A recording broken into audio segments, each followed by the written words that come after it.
Okay, let me get this off real quick.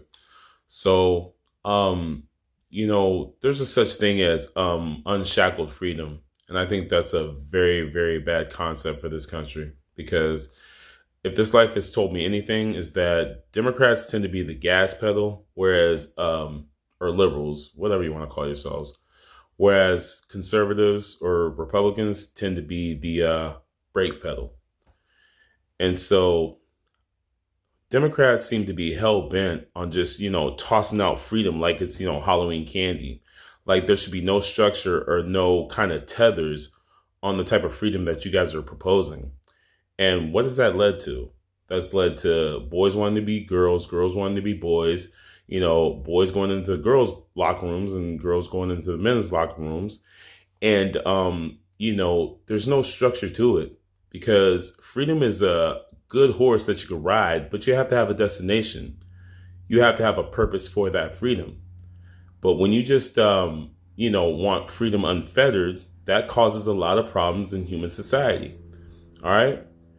If I could, I hate to be dark about it, but if I can add some context to it, I'll talk about this case I was reading about in the UK where BDSM was involved. That's sadomasochism and all that other stuff. Basically, beating the hell out of your partner or whoever you're engaged in bedroom fun with and pummeling them as long as it's consensual. I guess they have like a safe word and whatnot.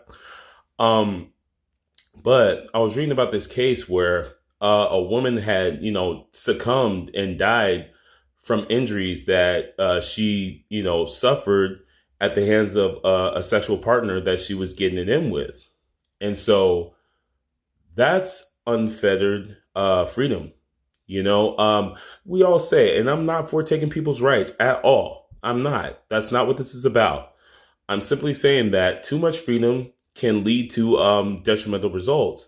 And so what had happened with this case is that this man was brought into court, arrested, brought to trial and whatnot.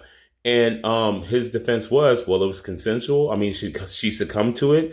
Maybe it went a little bit overboard. There are laws in place in the UK for what limit you can go to, whether it's consensual or not, to the point where it's just too much. But the thing is, BDSM groups have been, fighting against that law and trying to get it, eliminated off the books. And this poor woman succumbed to her injuries and, is no longer here because, that law is being challenged. So like I said, unfettered freedom leads to detrimental, consequences in the society, period.